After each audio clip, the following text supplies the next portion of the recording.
Welcome to BritNews Update. Hello! We're looking today at a really difficult story, the crash of an Air India flight near Ahmedabad in India. This is just on June 12th. That's right, a truly tragic event. We've looked at reports from Al Jazeera and Sky News, and our aim here is really just to give you a factual overview of what's known based on those sources. And this flight, it was heading to London Gatwick. Yes, that's correct. Flight AI 171. And the reporting, well, it details a major loss of life. Okay, so diving straight in, what do we know about the actual incident itself, the basic facts? Right. Well, both Al Jazeera and Sky News identify the plane as Air India Flight 171, a Boeing 787-8 Dreamliner. It crashed on Thursday, June 12th.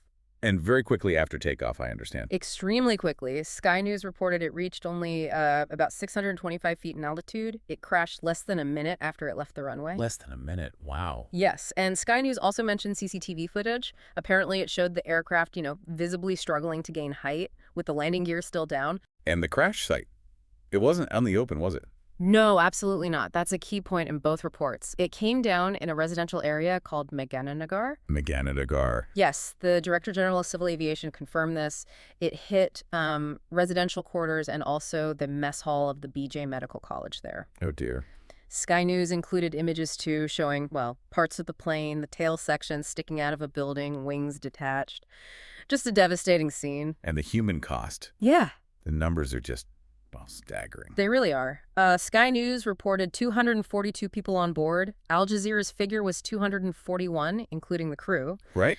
And Al Jazeera stated very clearly that all 241 people on the aircraft died. They called it India's deadliest air disaster in, I think, over 3 decades. And that's just on the plane. There was impact on the ground, too. Yes, tragically so.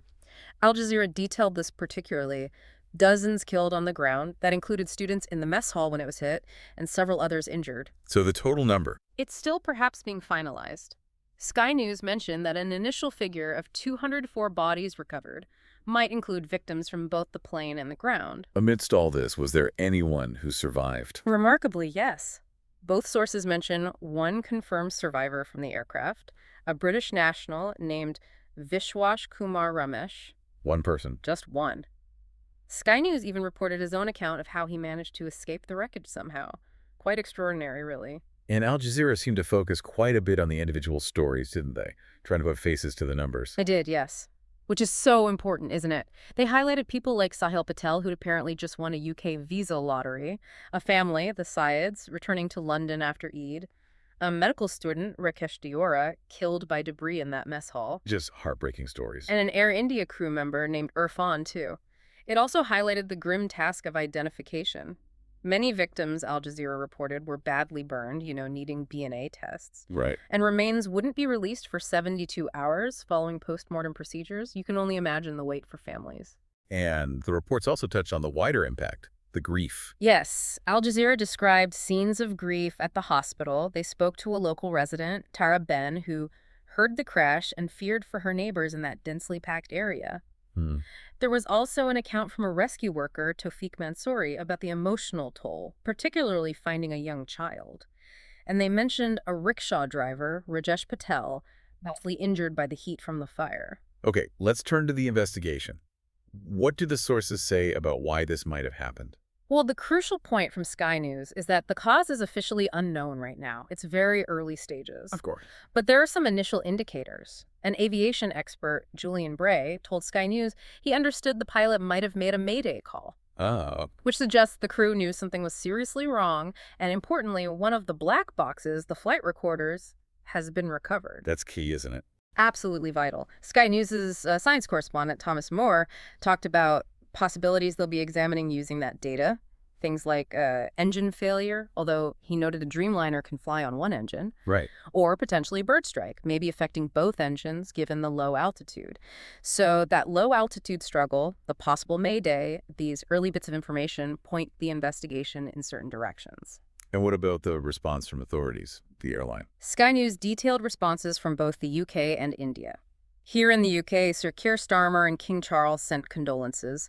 The Foreign Office is involved. David Lammy chaired a COBRA meeting. Okay. And the UK's Air Accidents Investigation Branch, the AAIB, is assisting the Indian investigation. And in India. Prime Minister Modi and the Civil Aviation Minister expressed sadness, according to Sky News. Air India itself issued condolences, set up hotlines. Both sources mentioned that. Was there any mention of compensation? Yes, Air India's parent company, Tata Group, announced compensation. 10 million rupees per family for those killed, which Sky News calculated as around £86,000.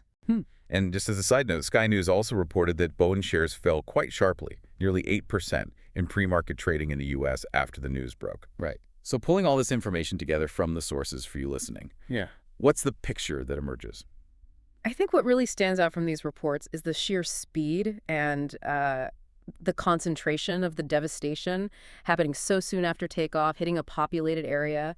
It also underscores just how complex finding the cause will be, despite those initial clues. And tragically, it shows the immediate, devastating impact on so many lives on the plane, on the ground. It certainly makes you think about those critical first moments of any flight, doesn't it? And the ripple effects of such a tragedy for the families, the investigation, international cooperation, and just the feeling of safety when flying. Absolutely. See you next video.